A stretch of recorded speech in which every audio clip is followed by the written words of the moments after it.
बालाघाट में पूर्व मंत्री भाजपा के वरिष्ठ विधायक गौरीशंकर बिसेन और उनके भतीजे विशाल बिसेन के बीच पारिवारिक साथ ही राजनीतिक प्रतिद्वंदिता लंबे अंतराल से जारी है। इसी के चलते समय समय पर उनके तल्खी वाले बयान सामने आते रहते हैं। भतीजा विशाल बिसेन ने कांग्रेस छोड़ दिया और बैनगंगा मजदूर यूनियन संगठन के प्रदेश अध्यक्ष हैं, जिन्होंने अपने चाचा पूर्व मंत्री गौरीशंकर बिसेन का तीखा हमला करते हुए शहर की बदहाली के लिए जिम्मेदार ठहराया है।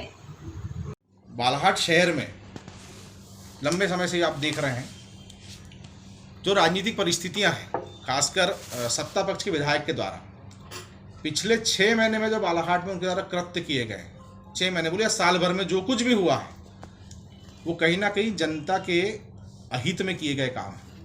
इसमें से आप लाल बर्रा में देख सकते हैं किस तरीके से वहाँ पे सर्किट हाउस की दीवार, पीडब्ल्यूडी के सर्किट हाउस की दीवार को तोड़वा दिया गया, बिना कोई टेंडर निकाले, बिना कोई रिनोवेशन का काम की शुरुआत किए। वहाँ पर कई सालों से स्थापित जनपद के द्वारा प्रदाय किए पट्टों पर बैठे हुए व्यापारी की दुकानों को दिन दहाड़े तोड़ दिया गया। उसके बाद पुलिस वहाँ के थाने की दीवार को तोड़ दिया गया बिना पुलिस हाउसिंग का कोई टेंडर निकाले। तो जिस तरीके से कानून को हाथ में लेके काम किए गए पिछले 6 महीने वो बिल्कुल सही नहीं है। जनता को जिन लोगों के साथ, जिन दुकानदार व्यापारियों के साथ में अहित हुआ, उनको अपना अवसर रखने का, अपनी बात रखने का तक मौका उस समय नहीं दिया गया।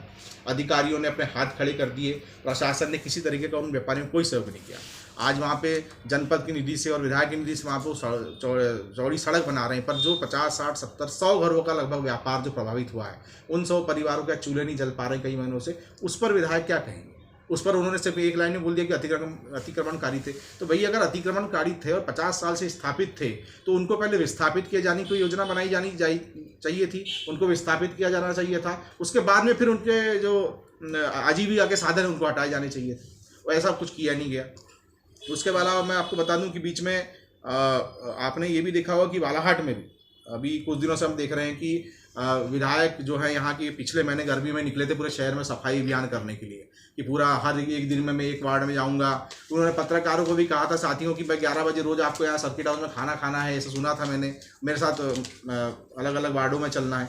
उस समय उन्होंने सफाई अभियान अपने हाथ में लिया था, सफाई अभियान की कमान अपने हाथ में ली थी। और मैं आज 2-3 अखबार देख रहा था तो मैंने देखा कि विधायक खुद ही पावड़ा चला रहे हैं कल। इसका मतलब कि उन्होंने जो पिछले महीने सफाई अभियान चलाया था वो बेकार निकला, बकवास था, वो सिर्फ कोरा दिखावा था, फोटोग्राफी थी सिर्फ। आज बालाघाट की सफाई को लेकर, पानी निकासी को लेकर जो अव्यवस्था है बालाघाट में, 3 दिन पहले इन्होंने एक प्रेस कॉन्फ्रेंस करी, उसमें वो तत्कालीन वर्तमान के नगरपालिका अध्यक्ष को के जो हैं क्या बोलना चाहिए उनको, इंजीनियरों को कहा कि भाई इनको दिमाग नहीं होता, ज्ञान नहीं होता। अब तो इंजीनियर है, सरकारी नौकरी में लगे हैं तो बिना ज्ञान के लग गए क्या? सारा ज्ञान गौरीशंकर बिसेन को ही है। इंजीनियरिंग की पढ़ाई करने के बाद में, सरकारी एग्जाम देने के बाद में, और जो चयन बोर्ड जो मतलब सरकार जिसके माध्यम से चयन होता है, उससे चयनित होकर वो अधिकारी इंजीनियर यहाँ बन के आए हैं। तो इसका मतलब ये या तो गौरीशंकर बिसेन को अपनी प्रदेश शासन की चयन प्रक्रिया पे भरोसा नहीं है, या फिर जो कार्यपालिका काम कर रही है नगरपालिका उस पर भरोसा नहीं है।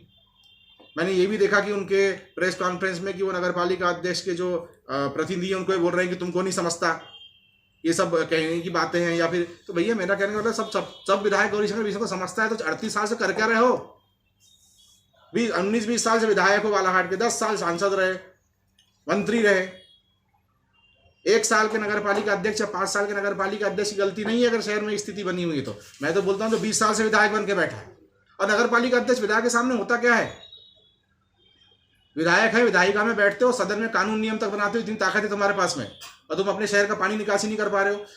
ये आज का अखबार में तारीख समझ लीजिए, आज 2-3 दिन से अखबार देख रहा हूँ मैं, 25 तारीख से लेकर 30 जून के अखबार 2023 के।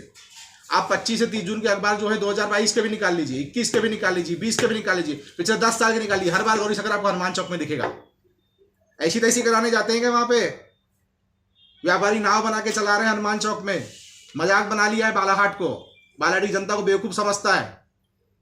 अभी कुछ दिन पहले वार्ड नंबर 3 में घूम रहा था, नाला खुलवा रहा हूं गर्मी में मफलर बांध के, किसको दिखा रहे हो भाई? अनपढ़ जनता नहीं है बालाघाट की।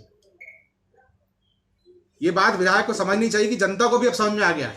इसमें लिख रहे हैं, आज पेपर पढ़ा मैंने, शहर की जन समस्याओं की जिम्मेदारी खुद जनता की। हाँ, गलती जनता की कि तुमको 30-38 साल से चुन के भेज रही है विधानसभा में और लोकसभा में। मैं अपने तरफ से बयान देता हूं कि हाँ, मैं खुद अपने इस क्षेत्र की जनता की गलती मानता हूं कि गौरी शंकर बिसेन को तो इतने सालों से जनता चुन के भेज रही है, यही हमारी सबसे बड़ी गलती है